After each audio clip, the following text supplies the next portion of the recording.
J baby, y'all.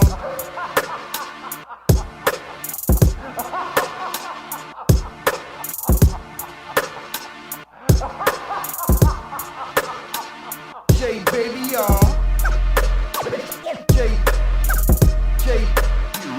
J baby, y'all. J baby, y'all. J baby, y'all.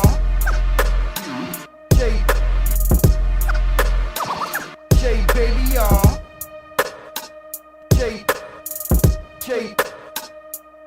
y'all.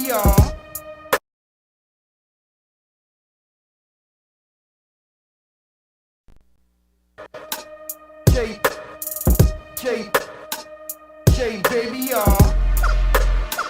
J baby, y'all. J baby, y'all. J baby, y'all. J baby, y'all. J baby, y'all.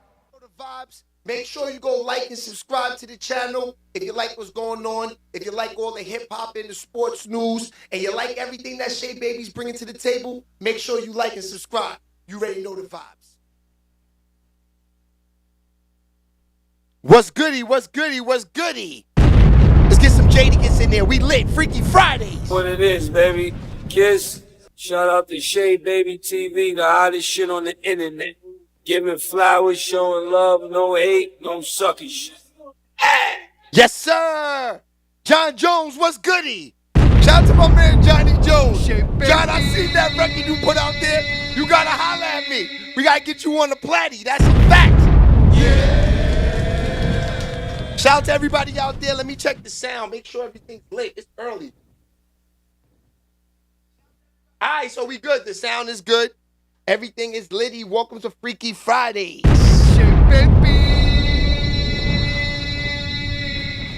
We ain't gonna get that freaky today because we got some type of hater on Freaky Fridays. I noticed when we do the, you know, to get it lit with the chicks and everything like that, they be flagging us.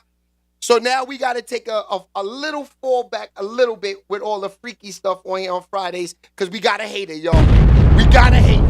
Yeah. That's a fact. 100%, John, you already know the vibes, my boy. We rocking, always. I'm just checking out all the sound, getting everything together. Yeah, man, it's an early morning. We here. Shout out to everybody hitting them like buttons too early. Yes, sir. I see a lot of these dudes coming up in the game. Hey, Michelle, Patricia, the big drips is in here early.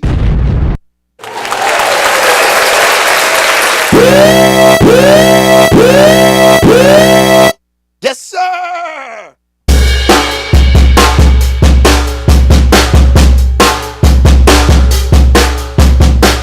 Yes, sir. We rocking. What's up, big drips? How we doing? As you can see, I'm still trying to get the morning a little situated. You know, it's tough in the morning getting all this stuff together and making sure we are all on the same page. That's a fact. Let me see. Baby Love in the building. I see her sexy behind, little young cute behind. And the big drips. They the sexiest, though. The big drips are the sexiest. No one's touching the big drips. Like I said, 35 and up for your boy. Yeah. You heard? JC, what's poppin'? We missing Niche. Nah, Niche is in here.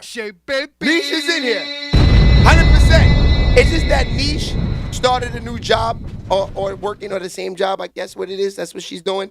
So she's at home. She works from home. So sometimes she can't do multitask like a lot of people can. Anthony Travis, what's goody? Yo, Facebook is rocking. I can't lie. Shout out to Facebook. All right, man, let's jump into this, man. So Niche is definitely in the building 100%. So it's Freaky Friday. Let's start it off right. So there's a lot of new thotties out there. Look at the new cooking channels these thotties got, and it's nasty. I made you homemade spinach artichoke daddy. Yes. I melted some butter in a pan, I added my spinach, added my artichoke, and added my cream cheese. And then I added my mayo, sour cream, and cheese, and I stirred everything together. After stirring, I put everything in a baking pan. And once everything was all laid in there, I wanted to add extra cheese just so you can know how much I love you. Went on ahead and baked it and wanted to show you how good I made these deviled eggs for you. Oh my God, they're so good. And then it was done. Boom.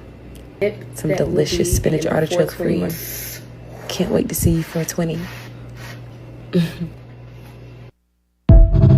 Little booger out there. Okay, so this is, I gotta say, the females on Instagram, they are so lucky. They get to just throw on little boy shorts, show their little buns, and do a little fake cooking and get 1 million followers. It's that easy for a thotty to get lit on the gram. 100%. Yeah, baby. Nasty. Nasty. Now, it's Freaky Fridays. We're gonna let them get a little bit of burn today. Shout out to the thotties on the gram. Yeah, you know what I mean? It's Freaky Fridays. It's about y'all. Now, cooking with Kaya. Remember her? There's a new thotty in town. She took it over from cooking with Kaya. Get that fishy pussy out that man's face and cook him some salmon over a large bed of mashed potatoes inside of broccoli and cheese. So yes, I'm using broccoli from the bag. So what? Salt, black pepper, butter. I'm not going to show y'all me pouring the salt in because y'all always talking about some too much salt, too much. Shut up. No, it's not.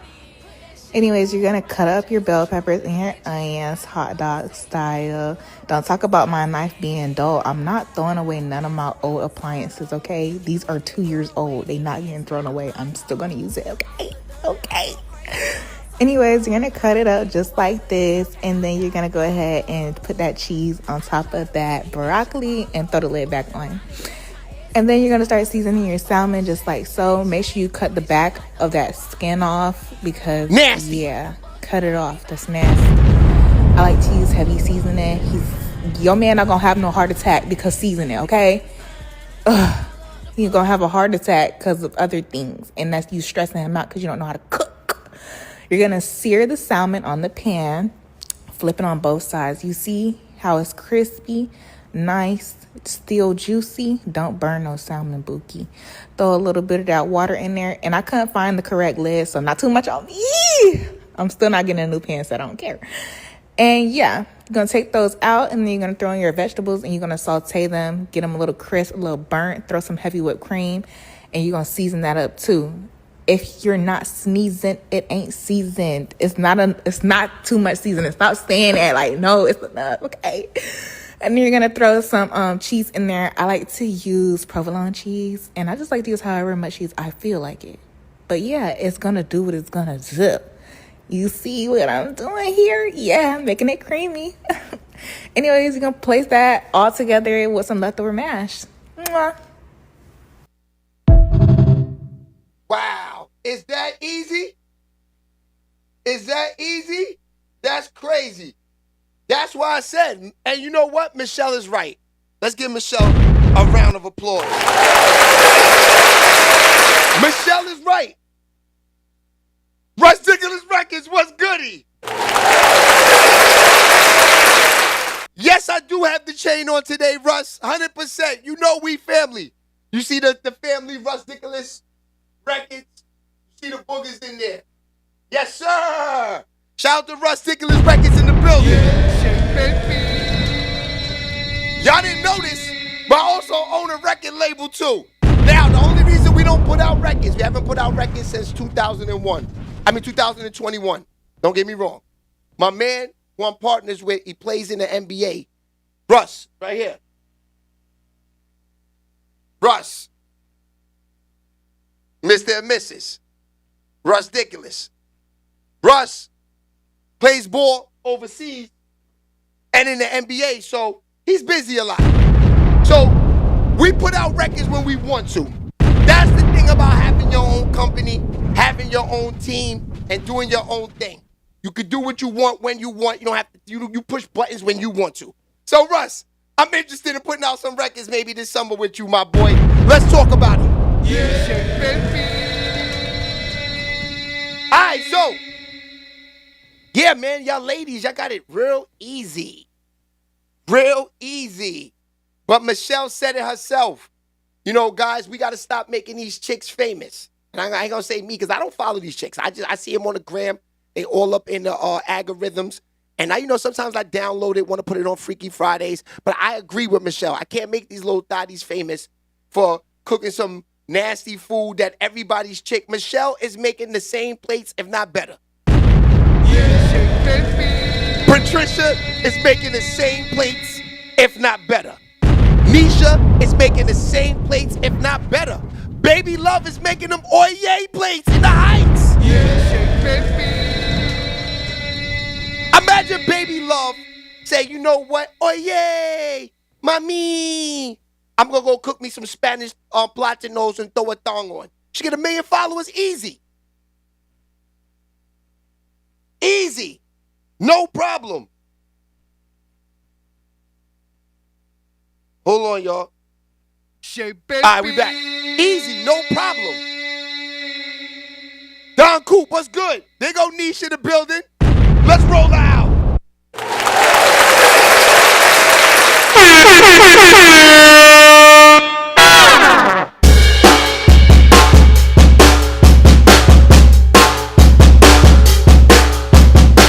That's a fact. Hey, Niche. They say, hey, Niche. The chat is saying, hey, Niche. Niche, I hate when you pull up because you come and steal the show. They just love you. Baby. #1 moderator in the mornings. Let's talk about it. Yeah. All right, so I got one more from her. Little thotty behind. As a retiring prostitute, I decided to give back to the community. As a returned prostitute, today's she said. meal is sausage over rice with some Texas toast bread on the side.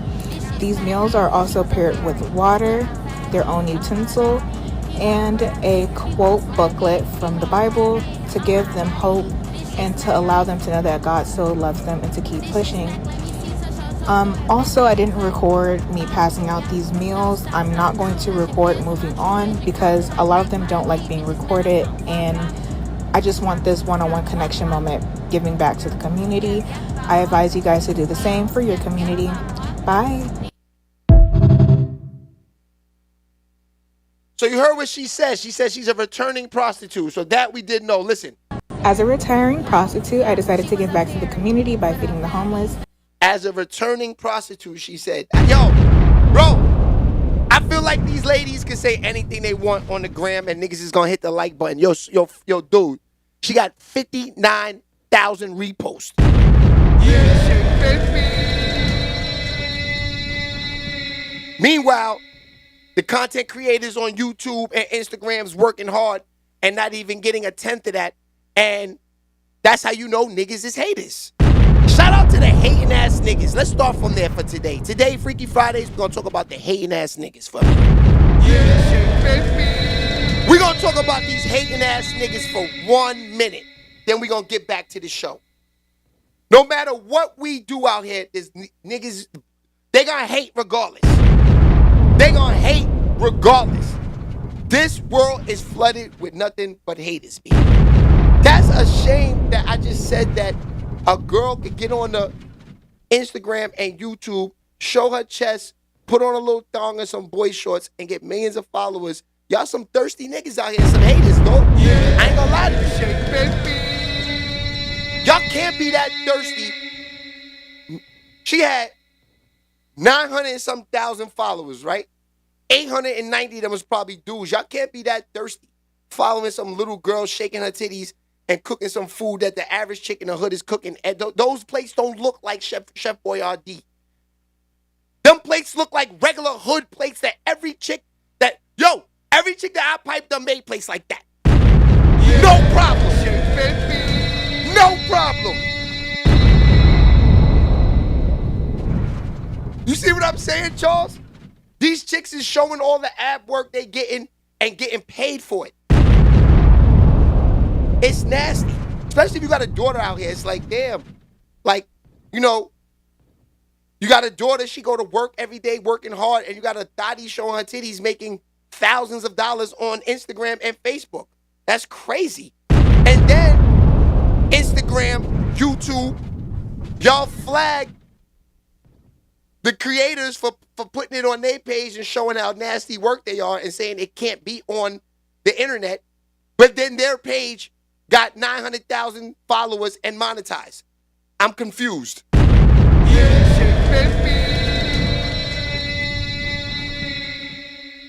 I'm confused about all of this work. Which leads me back to the hating ass niggas. Y'all support YG young little girls and beat off watching their pages and can't jump on creators' pages that's doing other things trying to get to the bag too. Y'all niggas is haters, B. For real.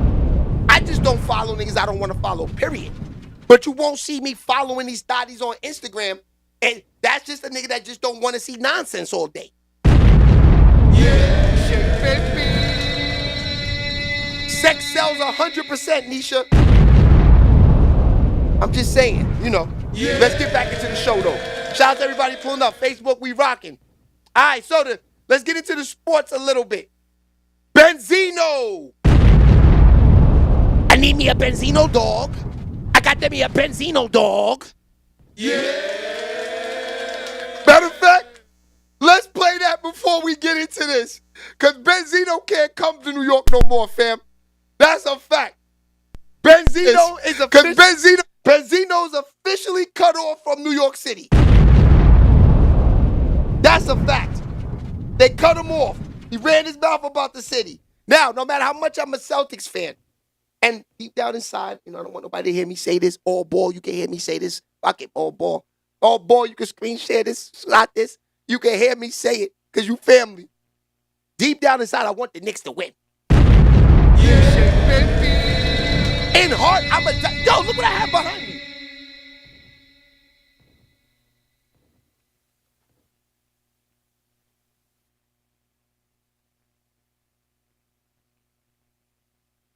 Earl Monroe is my son's godfather. And I said this thousands of times. My father used to bring the Knicks to the house. I used to sell bud to the Knicks.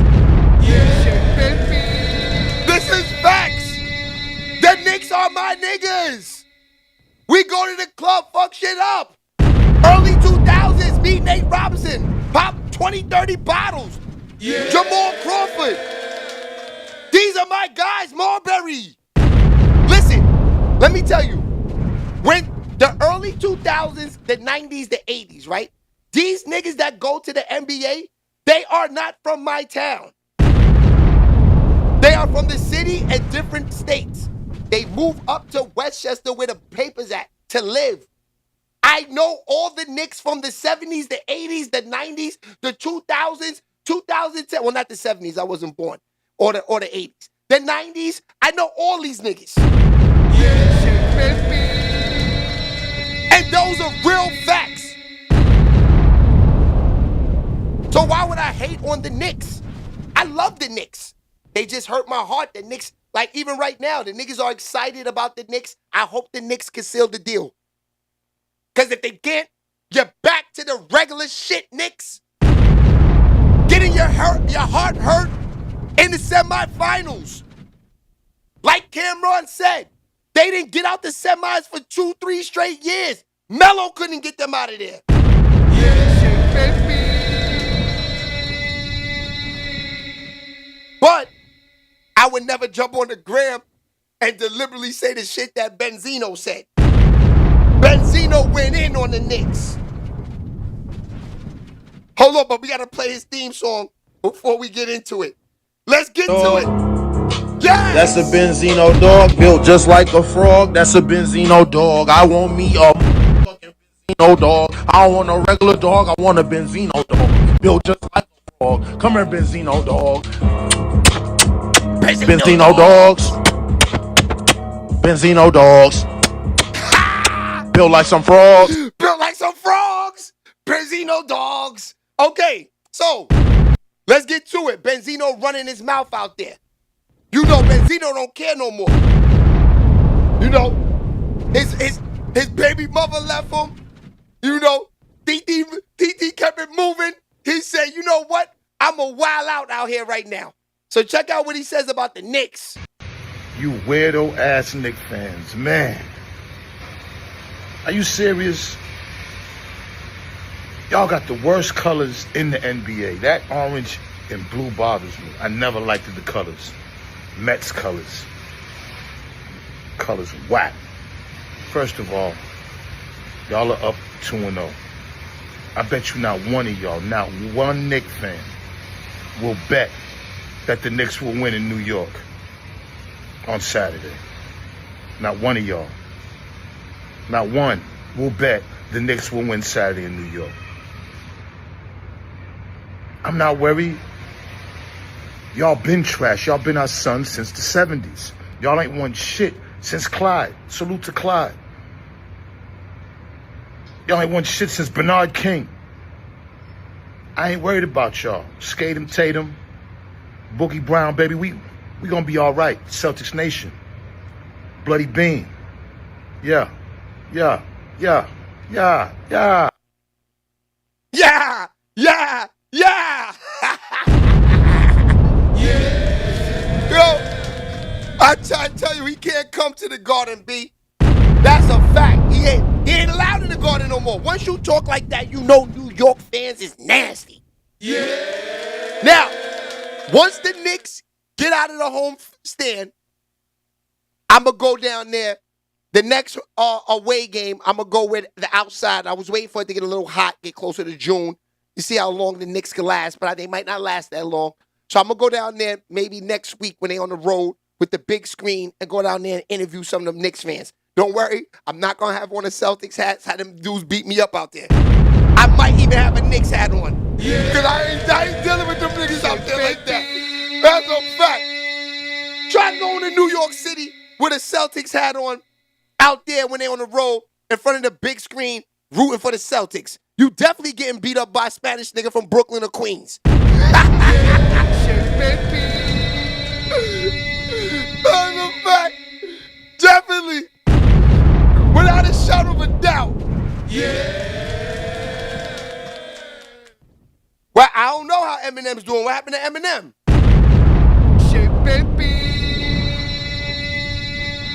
I can't lie. Benzino Dog song gotta be the funniest song of all lifetimes. Benzino Dog, built like a frog. Yeah.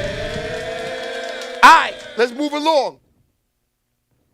So, let's keep it with the Knicks. Y'all know what happened with Paul Pierce yesterday, right? The day the Knicks lost, this is what he said. And then he had to walk to work 15 miles. Check it out. Celtics lose game 2 at home. I promise you, Joe, I'm walking here tomorrow. I'm walking here. Why you got to do that? Wait a minute. I'm walking here 15 miles. I'm walking here.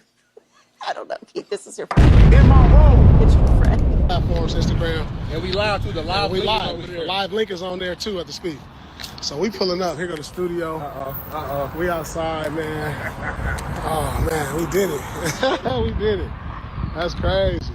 My shoulder's on fire. Oh, studio is here. Dang. You get it, baby. Oh man, that's crazy. That's crazy. Oh man, did it, dog.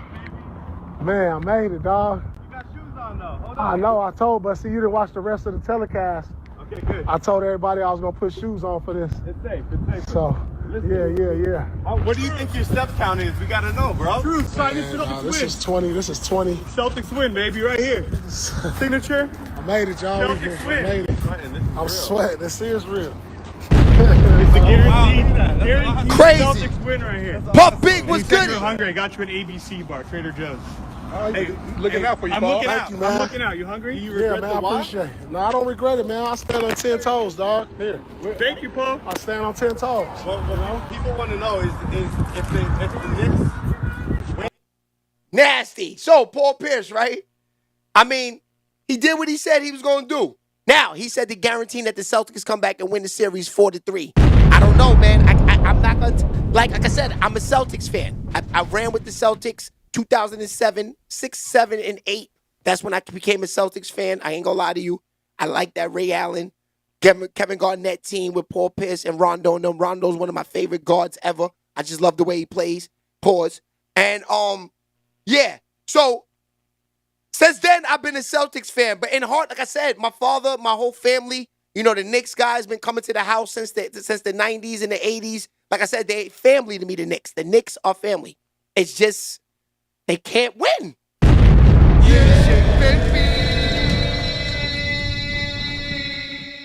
They just can't win.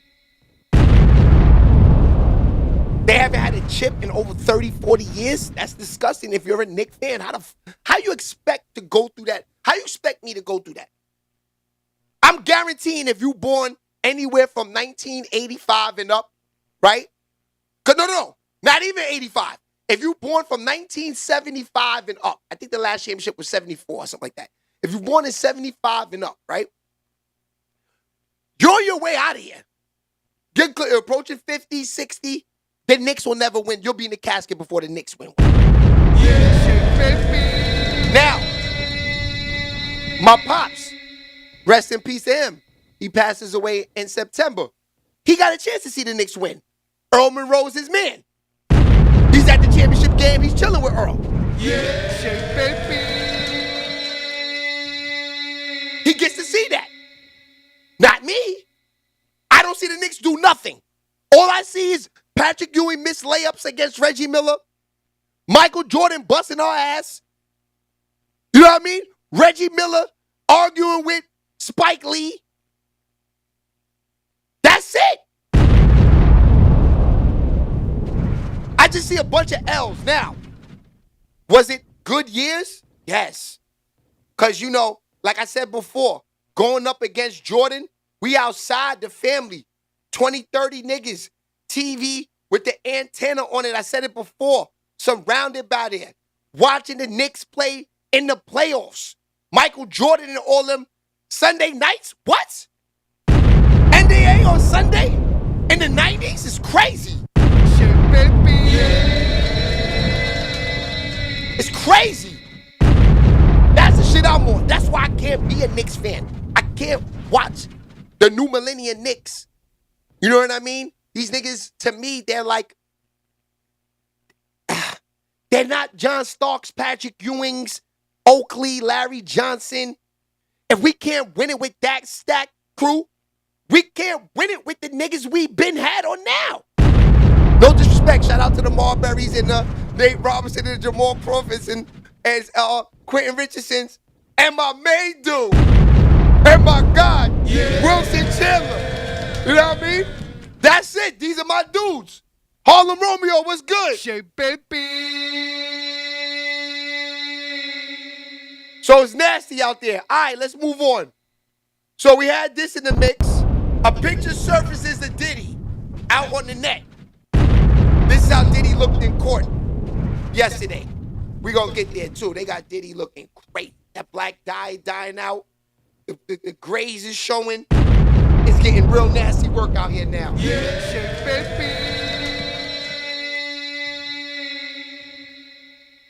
I don't know what Diddy about to do, but he looking stressed, B. I ain't gonna hold you. Diddy looking real stressy. This looks like Diddy at the all-time worst right now, man. For real. Then they gonna have the nerve. So, first of all, you're not even supposed to have no pictures, no phones in. You're not even supposed to have no phones in the court. How they get this picture? Like, who's playing games with Diddy like this, man? Yo. That's just a warm-up. We gonna get to Diddy. I got a lot of smoke on Diddy tonight. I ain't gonna hold you. A lot. We just running through the page. All right, so. Oh, I found an old picture of your boy. Let me put that up for y'all. An old pic of your boy. Look. Yeah. Y'all see it? 2001, read what they saying. This is the Right On magazine. Told you your boy don't play, man. Read what they say. Yes, sir. Your boy don't play. That's the young Shea Baby. That's the Right On, man. If you're around, you know what the Right On magazine. Look at the belt. belt buckle, everything flee, the rings. Them niggas talking about they doing it now. Niggas been doing this. This is 24 years ago. Rings on, big chains on, nothing. Nothing. That's a fact. Shout out. Oh, shit. They got this shit all up in my face. What the hell is this? Damn, I never seen that before. Yeah. Don't laugh at me, Michelle. Here we go. I'm not upset, not even a little bit. Like I told you, I really, really wish the Knicks would win one day so all of y'all could really be happy and not be delusional. This is what I'm saying. So Sin asked me if this would be a successful season for the Knicks if they don't get out this round prior to them winning game 2. And I told him that it wouldn't be a successful season because the last 3 seasons, they've been getting beat in the second round for the last 3 seasons. So it seems like they're stagnant. I said it would be a successful season if they get to the next round. I would consider it a successful season. Is it winning the championship? No. But they still have time to do that. The Knicks are looking really good. But if they don't get out this round, I don't consider it a successful season. How about you, Sin? If y'all don't get to the Eastern Conference Final. Now, I agree with Cam. If the Knicks don't win this round, another nasty work next season. How can you be an organization and be happy with just going to the playoffs? You heard what the Lakers said. The Lakers fans, OVO Fox, where you at? They are not happy like the Celtics. This is why I became a Celtics fan. You know what the Celtics theory is? We're not happy unless we win it. We're not satisfied unless we get the fucking trophy.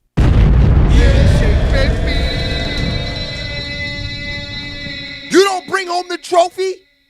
It's a waste of time. What are we doing here? This is a wasted year. This is wasted smoke. Wasted money. If I'm an owner, you wasted. You wasted my money.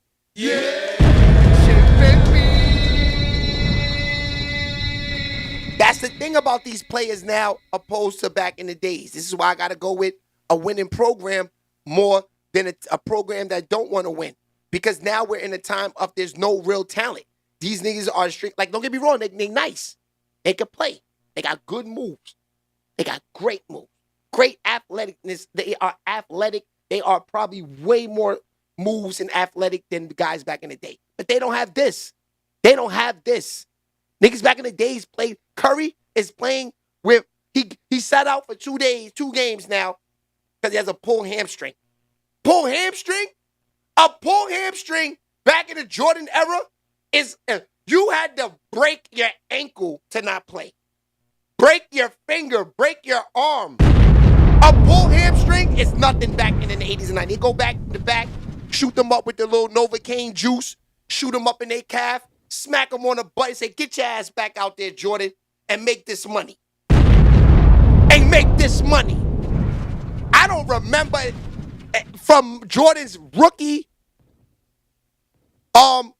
season when he had a fast break and he messed up his I think he broke his ankle or something like that. I've never seen Jordan sit out like that ever.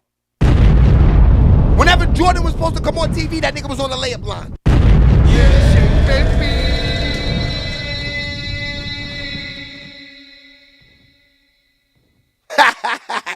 She said they got the, yeah, Michelle is right. The dude that dates homegirl from the reality shows, she's right. How you expect us to respect niggas on the court that got on nail polish? Jalen Green, his name is. He got on black nail polish when he's playing. That's nasty. They shouldn't allow that at the NBA. That's disgusting work.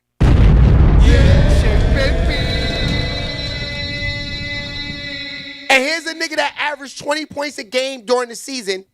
Come FanDuel, I pick him to score 10 twice in the game 5 and 6. He can't even get 10 points. You got on black fingernails and you can't get 10 points? This is the nigga y'all giving the money to, NBA. Crazy.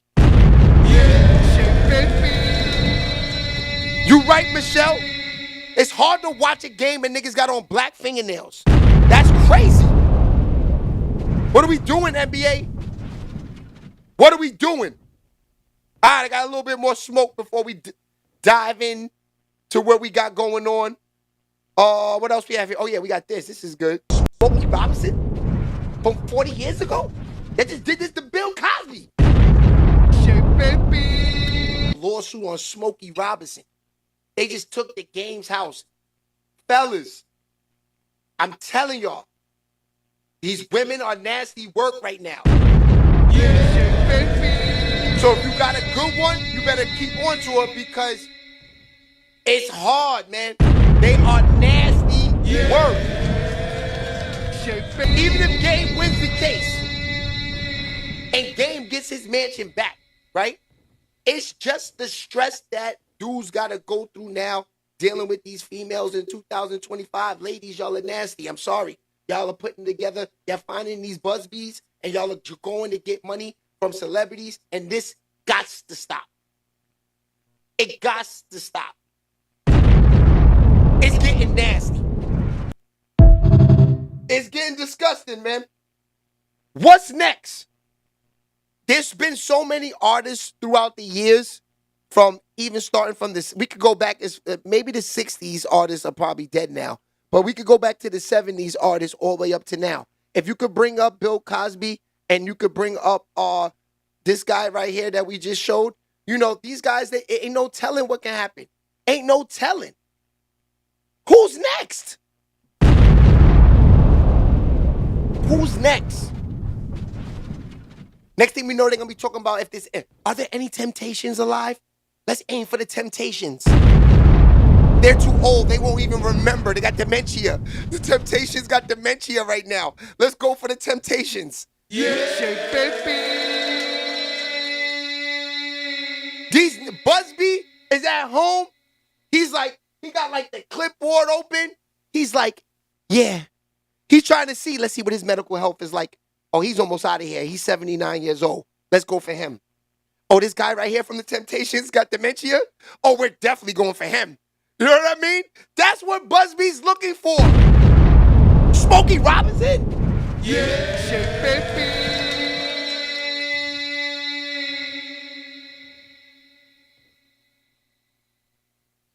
Yes. That's what I'm talking about. I respect you, Michelle. You're a real woman. Tawan Johnson, what's goody? Yo, but Tawan, this is real low. I'm not, just on here. I'm just keeping it a straight buck. Who is next? They could come up with anything, anybody, anytime. Yeah, baby. That's why I try to say this.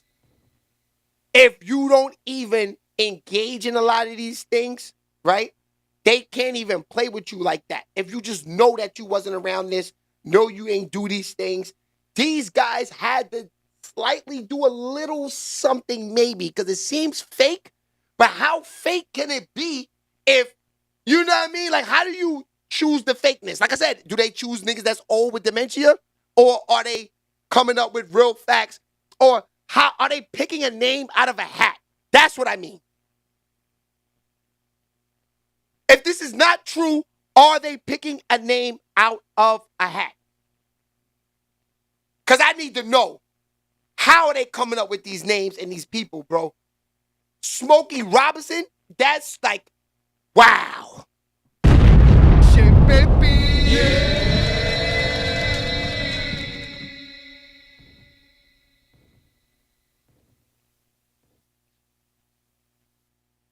Oh, Patricia said that makes two of us. See, that's why y'all good women. And you know what?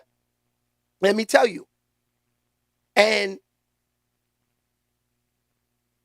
okay, I'm gonna say it like this. If a man don't do nothing for the kid, fuck him. I understand, ladies, but if you're not getting $1 million off I know women that got niggas in child support for $25. What are you doing? Yeah, shit, baby. You just being spiteful. Fuck him, move on. He will turn over in his grave later. You know what I'm saying? Now me, I'm not the world's best father, and I always admit this and I say this. I got a lot to improve in, and I will never stop improving until I'm in my grave. Even when I'm 70 years old, I'm going to try to continue on being a better father and a better grandparent, a better everything I can be at that time. But what I'm saying is that time is really what's at stake there more than the money. So you could take a nigga to child support and he pays it and go to work and he don't even go see the kid because he's mad at you and everything like that for $25 and all this stuff, or and everything like this. And you are like, for $25, see what the nigga gonna do. If he don't do nothing, to hell with him. He's got to live with that. 9 times out of 10, that kid that you popped out anything way is going to be something in life. And you know what? When he gets older, because I'm starting to see this now, because I had to take care of my father when he got sick, and I had to take him to dialysis 3 times a week. You know what I mean? That you're going to have to take care of your parents. So if you're a deadbeat parent, you know what that means? You're going to be at home with nobody visiting you, my guys. Once you get to that age, these are the people that's there for you. And it took me to see that when I had to do that for my father. So I say, oh, you know what? This is what family is for. This is why you got to be close to your kids. Your kids are going to, those are your last straw at the end. So you can run around with daddies all you want, niggas. Say, yeah, you know what? The hell with my kids. I'm going to go do my thing for the night and everything. You just hurting yourself, because when all that is over, that daddy's on to the next nigga on her knees, praying, trying to get on. You know what I mean? You could get sick at any minute, any time. You could be well one day, wake up the next morning and something wrong. It all fell apart. So that's what I'm saying. You know what I mean? I'm just keeping it real with y'all. Sometimes we got to be real on here and talk real facts more than just, all the news with these goofies. All right, it's goofy time now. It's goofy time now. So, your boy Diddy.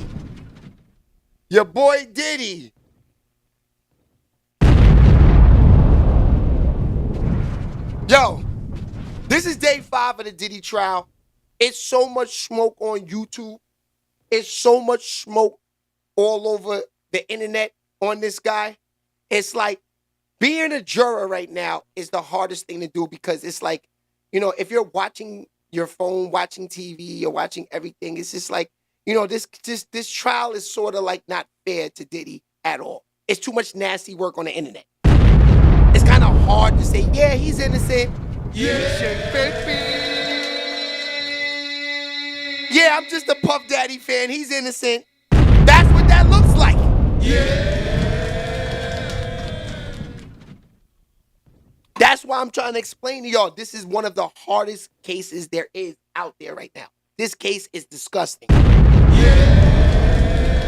All right, let's get into it. Let's start off first with Shorty right here. She got a lot of smoke. It is getting real. Cassie Ventura has arrived in New York to testify against Diddy. As many of you know, victim number 1 is Cassie Ventura, who is going to be a star witness and is going to testify against Diddy. And now we are finding out that she has made it to New York City ahead of trial starting on Monday. Now that we know that she has arrived to New York City right before Diddy's trial, I have a feeling that her testimony is probably going to be one of the first testimonies that we hear in trial against Diddy. We know out of the 4 alleged victims who are going to testify against Diddy, only Cassie Ventura right now is going to testify with her full name being known to the public. We've been hearing a lot recently about victim number 3 who has gone missing, and the feds are unable to get a hold of her.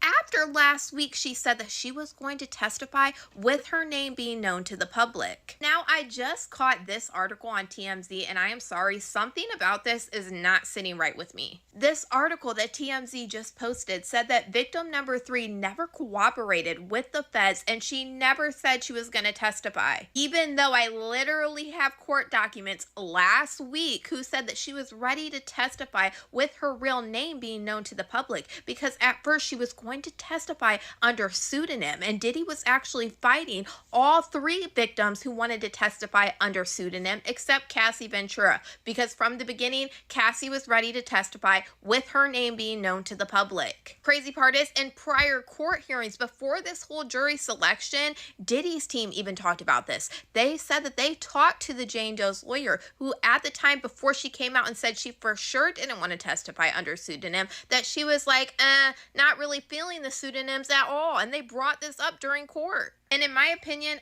I feel like this article is a bunch of BS to try to get to the jury pool. I really, really do. Now all of a sudden, a source told TMZ that victim 3 never wanted to cooperate with the feds and she never wanted to testify. Now I really want to know, TMZ, who is your source that you got this information from? Because if this is what they are saying, they're obviously somebody that's really close to Diddy's team, right? Is it Mark Garagos, who just got yelled at by the judge? Mark Garagos was called out by the judge for talking to Harvey Levin on 2 Angry Men about information about this trial. He was also trying to characterize all of these different things. He was calling the prosecution a 6-pack of white women. He was also saying that the Cassie video was just basically a setup and they were attacking Diddy because he was a black man. And this whole thing got so bad that the judge actually called out Mark Garagos and said that he is going to be watching Harvey Levin and Mark's podcast, 2 Angry Men, to make sure no more information like this is getting sent to the public because it could affect the jury. So in my opinion, I think this whole article that TMZ just wrote is a whole bunch of BS, because we already know she did cooperate with the feds. Last week, she said, I don't even want to use a pseudonym. Go ahead, I want to testify with my real name. No matter what the case is with this Jane Doe, if she doesn't show up, whether she was scared, whether she was paid off, because something is really fishy about this. I don't know what the case may be, but I hope they know that they can use this Jane Doe's deposition that she gave in the investigation against Diddy if she doesn't show up to testify. And no, it won't be as strong as having her there testifying just like Cassie Ventura and the other 2 victims. But that doesn't mean that it's over for Diddy. Whatever evidence, whatever information, whatever testimony she gave up for her to be added as victim number 3 will still be brought up with or without her testimony. So to say that she was never cooperating with the feds this whole entire time is just ridiculous. But y'all, let me know what you guys think about all this in the comments. So, Shorty gave a lot of smoke right there. So Diddy, it seems like the jury is like, they don't even want they don't even want to go through this case. It's just, this is tough, man. I keep telling y'all this is tough. Like they putting people back against the walls because you really don't know, is it a case of partying and groupiness, or is this a man that's the devil?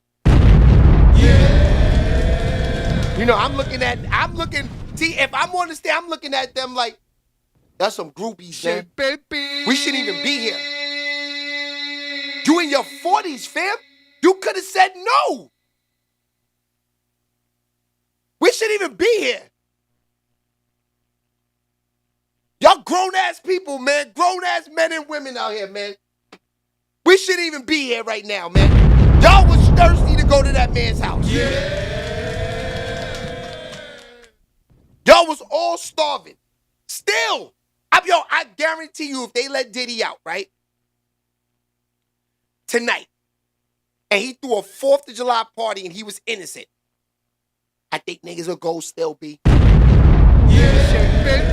I think they still go, B. I think they still pull up. That's a fact.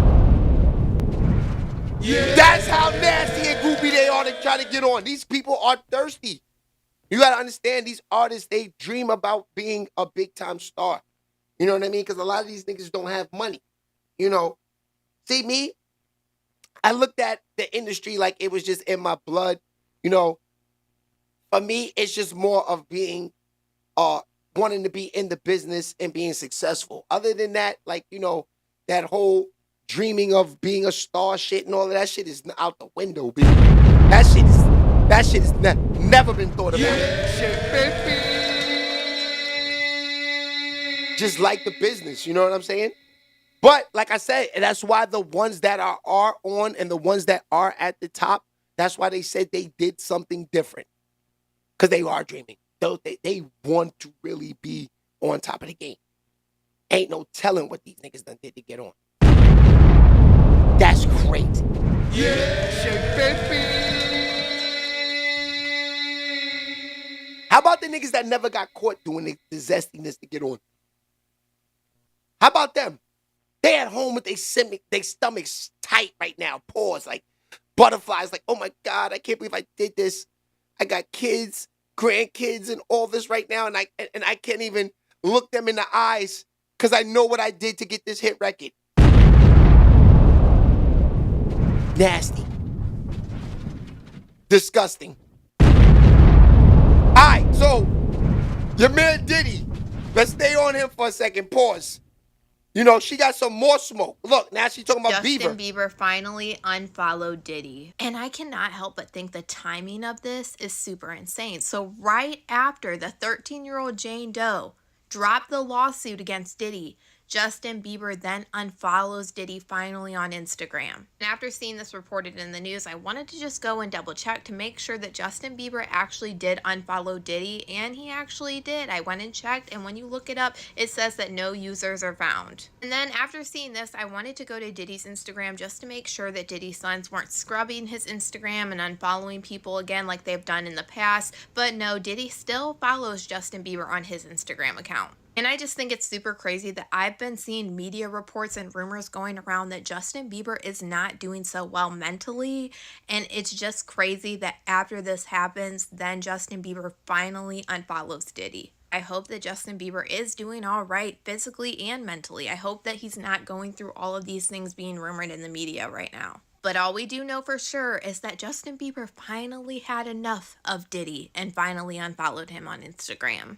But y'all, let me know what you guys think about all this in the comments. Damn, the Beeve unfollowed Diddy? That's his guy. That's his boy. It could be over for Diddy now. The Beaver? Justin Bieber unfollowed Diddy? I'm telling you. What y'all said? He gonna have to just go. Let me see if I still got that from the other day. He gonna have to go and just be what y'all say, homeboy from New Jack City. Yeah, he gonna have to be him. That's where Diddy gonna have to go with this, man. He gonna have to be the New Jack City nigga, man. When he get on the stand. He ain't got no choice at this point. They left Diddy with his back against the wall, and that's bottom line, man. Everybody's unfollowing him, turning his back on him. They forgot about their groupie feelings. They ain't forgot about trying to hang out with the #1 producer in the world. They forgot about going in their pockets, flying to LA and hoping that somebody invites them to the crib. They forgot about that, Diddy? They forgot about going to the club, ordering 10 bottles of Ciroc, trying to look like Diddy in the club. They forgot about that, Diddy? Yeah, baby. Now, I'm not defending Diddy at all, because he might be guilty. But what I am going to defend from him is that these guys were goddamn groupies. These are grown-ups. Now, the Justin Bieber case, there's nothing, but Bieber said Diddy didn't touch him. So Diddy don't got no little kid cases out there like that. You know, they tried to hit him and Jay-Z with that, but that went out the window. The father said, oh, I was drunk that night. I was driving, I don't even remember. They paid him off quick. He took the bag and ran. Yeah, baby. Even if it didn't happen, as long as the father said it didn't happen, it didn't happen. So, look, he took the bag. They like, we know it didn't happen. We know what Busby's doing, but we're going to pay you anyway just to make for you to say it didn't happen so we can throw this shit out. Done. Send the bag in. Yeah, baby. She said Justin Bieber was a child. That's on the mom.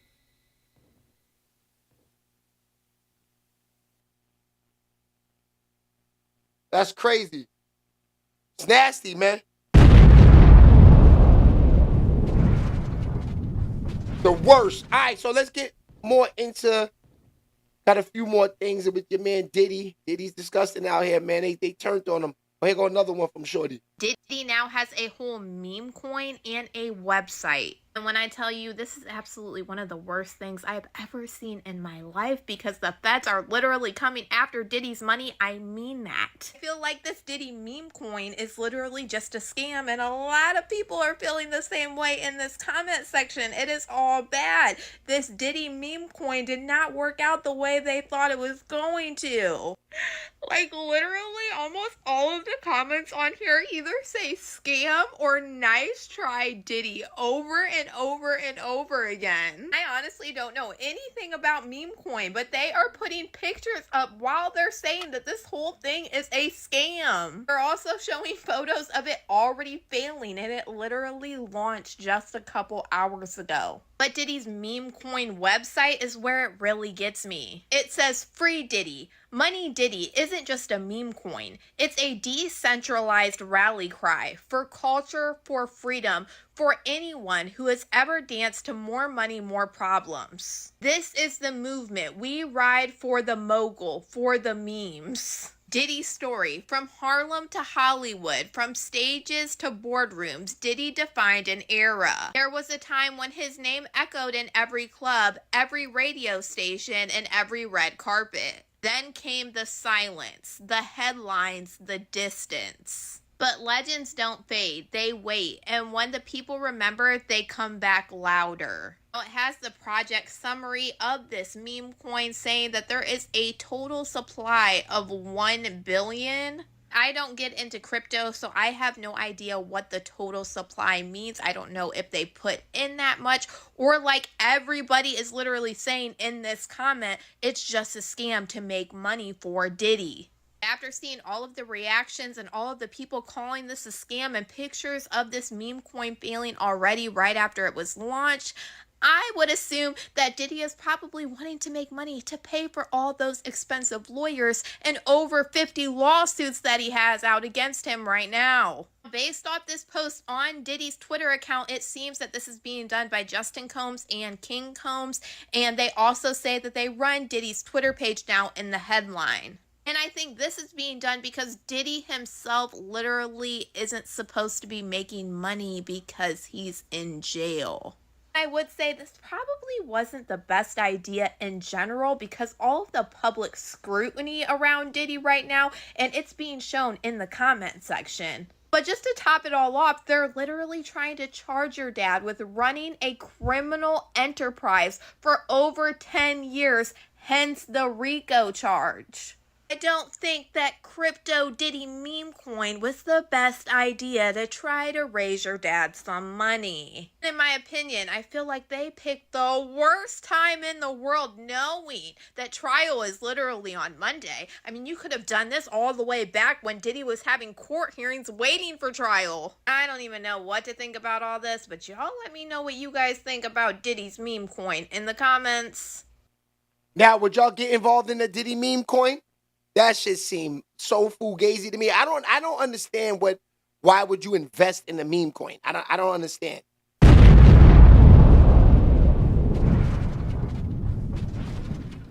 Shout out to Tara in the building. She says screw Diddy. That's wild. That's crazy. Puff Big said Diddy coin is crazy. Usher told he look at all the stuff. I got you. I know, man. It's crazy. 100% done. Yo, I would never get involved in that Diddy meme coin. That's why I said niggas is groupies. Even the niggas commenting on the page. Like, y'all still on Diddy's page commenting? Niggas is groupies. That's what I'm saying. Niggas is groupies. Like I said, they only comment on nasty work stuff, and they only comment on these cooking with Kaya chicks. That's it. That's all they comment on. If it's nasty, nothing positive, nothing like just nasty work people in these comments, man. That's a fact. Niggas is still on Diddy's page trolling. That's crazy. Yeah. All right, so we got about another 20 minutes left before we get up out of here. Yo, this is crazy for me, for the Knicks fans. Look what they got When they come home for Jason Tatum. Yo, make this go viral. Share it, repost, whatever you can. But look at this shit. I'm gonna let that sink in a little bit. Just read it.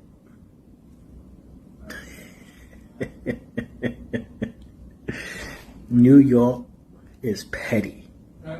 And yes, we are. Okay? We are fucking petty. But to do something like this, where everyone's gonna put on that shirt this Saturday coming for Jason Tatum, because he thinks he's Kobe. You ain't Kobe, buddy. Bruh. That's gonna hurt. That's gonna hurt. Going into this arena, looking at everybody saying you ain't Kobe, and then they shouting out, you ain't Kobe. Bro, this is coming for game 3. So be prepared, New York. Yes, we all petty, like I said. Fuck Boston. Damn! That nigga said F Boston. Shout out to Tone VIP in the building too. I seen him. He's over there on Facebook. Everybody saying what up to my brother Tone, man. Shout out to Tone. That's a fact. Alright, let's get into this DJ Academic smoke. Oh no, let's get into her first. She's crazy. This is my girl right here. Hey, what's up, guys? How y'all doing today? Well, baby, if you are victim number 3, you have turned against the prosecutors and you are firmly on Team Diddy. You guys, what am I talking about? New information has come out. Now, we said yesterday that victim number 3 has flown the coop. Baby, maybe it's a payoff, maybe it's something else. At the very least, she has officially turned over at the prosecutors. She is literally saying that she never wanted to testify after literally windmilling in the comments last week, saying that she wanted to be upfront using her real name and anything. You guys, this is a brilliant but underhanded legal tactic that Diddy's team is using. We talked to some legal experts. We're going to talk about why. We're also going to talk about the way Diddy thinks that he only needs one. It's a 1 in a million chance, but he thinks he only needs one juror to buy into his misogyny, buy into his anti-woman stuff, and buy into the fact that this is nothing but lovers that the prosecution decided to go after and make into something ugly. They can't really use that Cassie did a money grab, because, baby, they already said that Cassie already got her money. This is just icing on the cake. You guys, we are go time. Let's get into this. Tone, they saying what up, Tone? I don't know if Tone can see the comments. The Diddy trial is officially missing. Why is that odd? Because they can't get in touch with her, and they also can't get in touch with her lawyer, okay? She went from saying, I don't know if I can come, I might not be around. Last week, she was the first person who wanted to be the first witness called. Now, I don't know if I can come, I don't know if I'm not around. Baby, well, guess what? Today, she upped the ante. TMZ, who was able to get in touch with her and not her lawyer, literally said, and I quote, she was never cooperating with the facts, Tone. and she never wanted to testify. Now listen, you, me, and anyone else with a brain knows this sounds stupid. It sounds like she thinks we're stupid. However, it's not about what we think. It's about the jury. Mark Garagos, Mr. Old White Man in charge, coming in there talking about this looks like a 6-pack of white women on the prosecution. And it's actually very racist. Diddy's team that is speaking about racism somehow thinks that if he goes in there saying honky, honky, cracker, cracker, that somehow everybody from the boogie down is going to stand up and let Diddy off. They are treating this like this is some popularity contest instead of what it is, which are people trying to get a monster out of the community. However, many people have said the victim number 3 is flipped. I can understand they're saying they can't get in touch with the victim. What about the victim's lawyers? Everybody has gone dead. Now, I did a live where I actually talked about people. Tone is in the building.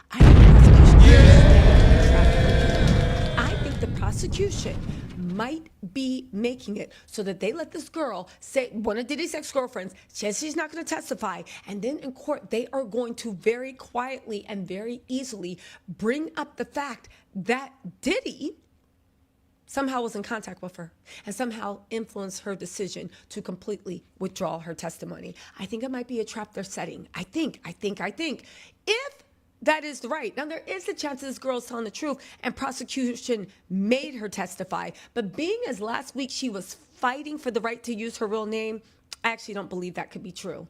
Anyway, they said federal prosecutors are taking a big gamble with one of the 3-star witnesses in Diddy's sex trafficking trial because the woman they call victim 3 has also made it clear she does not want to testify. TMZ has learned. How does TMZ, who is super cool with Diddy's lawyers, have more information on the victims than the prosecution? What is going on? During jury selection, lead prosecutor Maureen Comey admitted the feds do not know where the alleged victim, one of Diddy's ex-girlfriends, intends to appear. Whether she intends to appear in court to testify against them. She said the woman does not live locally. There's an issue getting in touch with her attorney. She may not even show up to the court despite a subpoena. Now, again, they can ask the judge to issue an order to go snatch her up. Again, I find it odd that TMZ has this information. And Mark Garagos is on Diddy's legal team, but Mark Garagos doesn't have a gag order. And this is why the judge needs to put a gag order on Mark Garagos. How is it that the prosecution allowed Diddy, and again, I'm sure they have some tricks in their bags. The Southern District in New York are no joke. It's crazy. But you allowed Diddy to get it so that everybody is gagged. All the witnesses, all the lawyers, everybody's gagged, but somehow Diddy's team is literally putting out stuff directly with TMZ and directly on podcasts. Baby, Diddy is playing dirty, but I'm sure there is something in the law that can protect this. Anyway, right? TMZ sources with direct knowledge say the woman has never cooperated with prosecutors and never gave them any indication she'd be willing to take the stand during trial. It begs the question, why did the prosecutors add her to the Diddy indictment? And will they address her absence next week during opening statements? Okay, first of all, TMZ, in my opinion, is trying to do jury tampering. The prosecutors added her to the indictment because she chose proof that Diddy broke the law. Just because somebody might violently beat you up or great people do. Here's the thing I don't understand. And Diddy's people are trying to play off of this, and it really makes me disgusted. Does everybody understand that the reason why it's the U.S. v. Diddy Combs is because Diddy is a danger to society? Do you realize that? I don't care. And one moment is like, I like it. He can hit me. He can do this. I don't even care. That's one thing.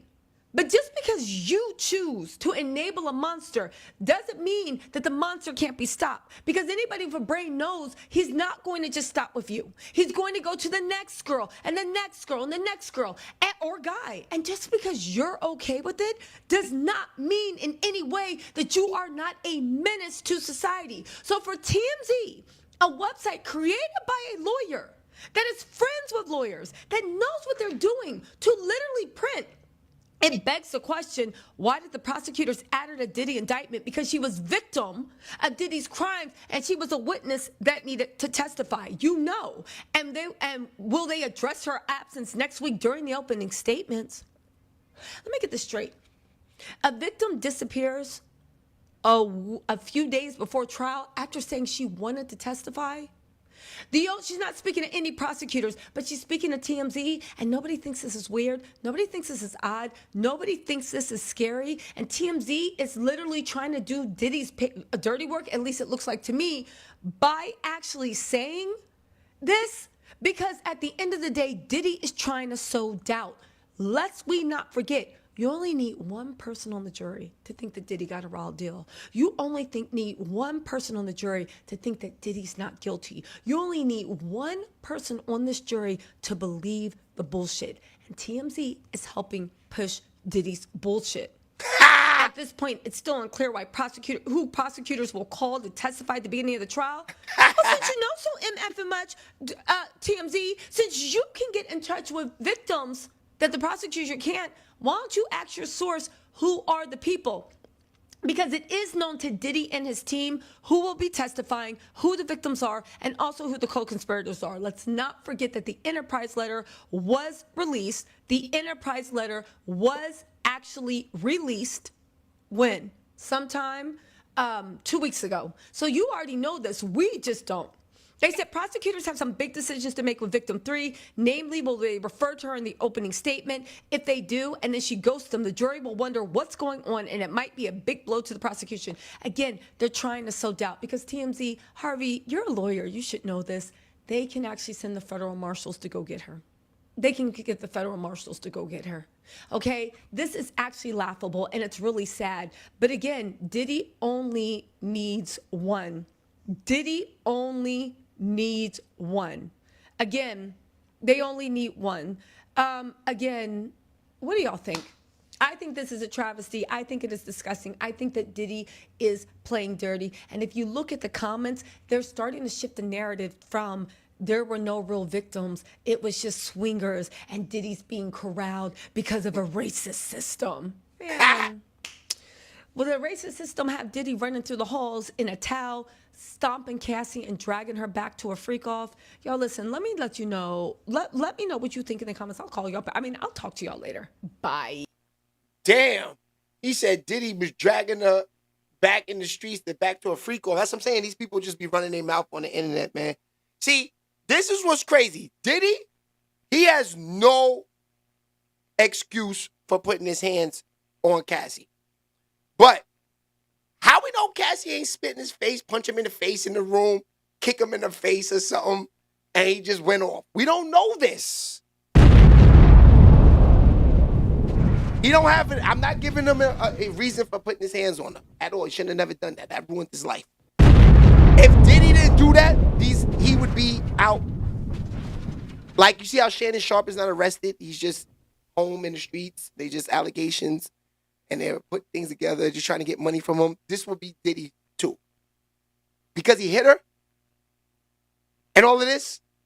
It's like now they just, because realistically, they're like, why is Diddy in jail?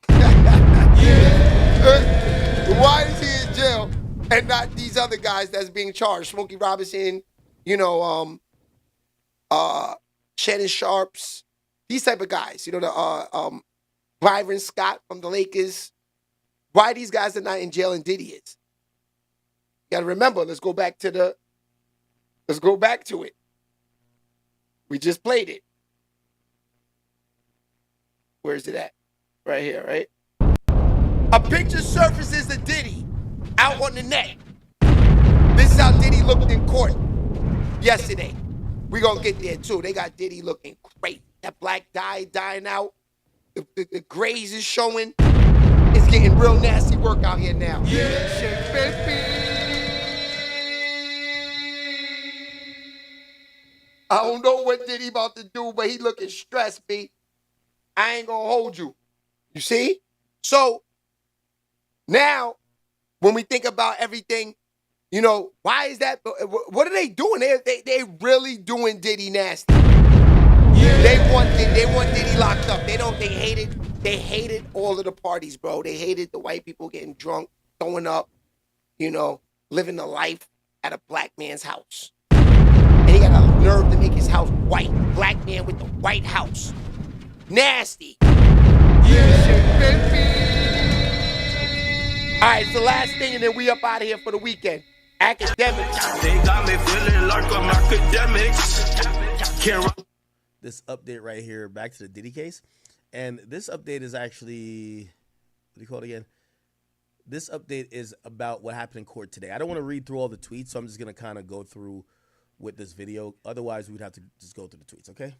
Justin Combs, and before we get into what happened with these two now being dropped from the lawsuit, I want to bring in trial attorney and federal litigation. Okay, so by the way, remember the Little Rod case that everybody was quoting to say, yo, Diddy's a monster, because it also kind of named, I think Meek Mill was named in that, and or not named, but like, you know, there was so many wild allegations. That was the Tyrone Blackburn suit. Remember, UMG was first named, I believe. That got dropped. And remember, his son was named. And apparently those people are now getting dropped. Okay? Alexis Rosenberg to talk more about this. Alexis, so good to see you. Thanks for taking the time. Thank you for having me. So before we even get into what happened with them being dropped for the case, just overall, what do you make of the allegations that were asserted against Justin Combs and Cuba Gooding Jr.? There are a lot of allegations which you just outlined. But, recently there was the motion to dismiss, and a lot of those were dismissed out. So we really don't have the RICO anymore. That's gone. So yeah, the federal judge said that the civil RICO, which Tyrone Blackburn filed on behalf of Lil Rod, they said that there wasn't much basis for that, and they dismissed it. And looked like there's some more developments with some of the defendants also being dropped from the case. So that Lil Rod case, which was used to sensationalize, it was the biggest sensationalism story or lawsuit that helped in the forming the narrative for Diddy, other than that video where Diddy's seen attacking Cassie. That lawsuit looks pretty stripped down now. It doesn't look exactly as attractive or sexy as it used to. And now you kind of realize, like, wait, so you're telling me all of these things that we heard, that we ran stories on, that we talked about and we gossiped about, and we said Diddy's a monster because of A, B, C, and E, and all these other motherfuckers are weird and freaky ass nigga gotta stay inside, and yo, creepy ass nigga, and what else? So-and-so got a weird case. Wait, you're not still rocking with that no more? We don't even have the breach of contract. That's gone as well. So we're really left with some limited. We have the Trafficking Act violation still standing, some premise liability, and the sexual assault. So that complaint has really been gutted. But what is also interesting, it appears that a lot of the other defendants, not just the two you mentioned, are no longer part of this case. Now, based on the fact that they filed some voluntary dismissals, we could kind of guess maybe they settled, but we don't know for sure. Hey, everybody, this is another long crime legal alert. Did you know that so if you're actually not being paid for his contribution on the Love album, in other words, how was he affected by this alleged racketeering activity? The court said the court cannot identify any such causal link. Defendants' alleged sex, drug, and gun trafficking activities did not foreseeably or naturally preclude defendants from honoring their recording contract with Jones. As we just talked about, the judge also dismissed trafficking claims against the Combs global corporate entity, emotional distress claims against Combs, breach of contract claims. Alexis, does this signify a weakness in the case? Does this signify problems in how it was properly pled by the lawyer in this case? What do you take away from that? Because to have it gutted, as you said, is quite significant before you even get into why the claims against Cuba Gooding Jr. and Justin were dropped. We haven't even talked about that yet. Looking at it and looking at the order from the court, it does appear to be pleading issues. Also, what was very interesting in that order from the court on the motion to dismiss, the judge, really scolds the plaintiff's attorney. I have not actually seen in a federal order for a motion to dismiss a judge scolding the plaintiff's attorney openly in that manner. So I found that very interesting, where he says blatantly that and actually says that if you continue in this manner, there's going to be sanctions. That the way he pled that complaint, in the judge's opinion, was inappropriate.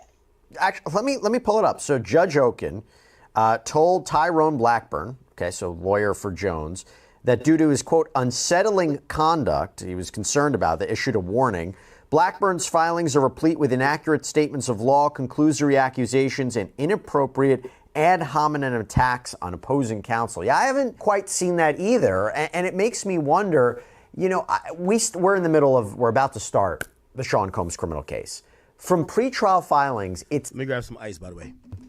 There might have been a discussion about Rodney Jones being a part of that case, maybe was interviewed by federal prosecutors, but it also seems to me, based on these filings, I'm reading between the tea leaves, that he is not going to be called as a witness, that potentially his claims couldn't be properly verified, that maybe that's why he's not being called. We don't know for sure. I remember reading a filing that said producer one, the defense was talking about producer one. I made the argument could be Rodney Jones. Mr. Change Getter, what's good, my boy? That's a fact. In this case, does it seem to you unlikely that he would be called as a witness in Sean Combs' criminal case? I agree with you, Jesse. And also, I think that they have tons of other witnesses, it appears, that can go and set up and testify to the elements that they need in that case without calling him. It does seem a little loose. And also, we have somebody who is participating. So I agree. I don't think they're going to call him. I'm about to get into Justin Combs and Cuba Gooding Jr., but real quick, did you feel that the claims racketeering was just too broad of a claim for this kind of civil lawsuit?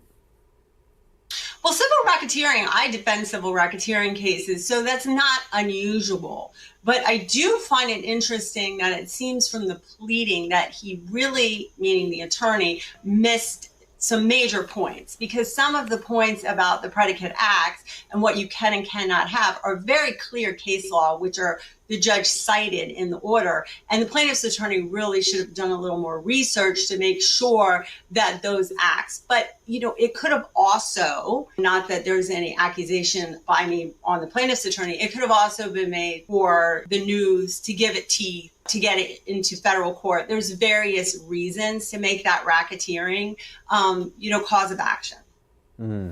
So now I want to get into what happened here, okay, with Justin Combs and Cuba Gooding Jr. So again, the judge here, Judge J. Paul Oken, United States District Court Judge for the Southern District of New York, issued an order yesterday. And I'm going to go through it piece by piece. So in the order, the court explains that it granted Jones' previous request for an extension of time to serve Gooding and Justin Combs with the papers in this case, but Jones apparently missed the deadline to serve and then didn't ask for an additional extension. Now, apparently, Jones now is asking the court to serve them in alternative ways by publishing in 2 newspapers. So Alexis, talk to me about that.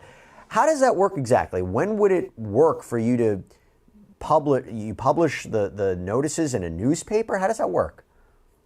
Well, first of all, this is federal court. So you can't just disregard notices, deadlines, court orders. Federal court is very strict about that, and anything you need to ask ahead of time, not after the fact. So first he got an extension, then he missed the deadline, then he turned around and asked that if he could have permission to alternatively serve them.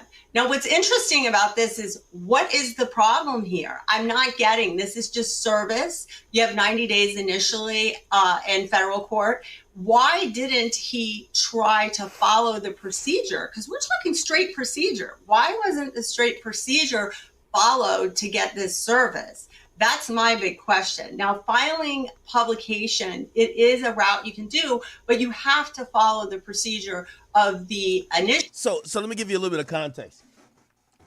Fortunately, I've been sued, so I've been sued for many different things, dog bites, all type of bullshit. This is how it is. If I file a lawsuit against you, I need somebody who's usually a process server to give you the lawsuit. Now you've seen it. Now you need to show up and take care of it, okay?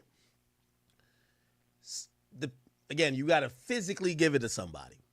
Now, if you can't, for whatever reason, run into that person, but you know where they live or you know where they work, first and foremost, you have to give reasonable times to the court. So you have to document this whole process. Hey, we've been there for 3 weeks straight, random times.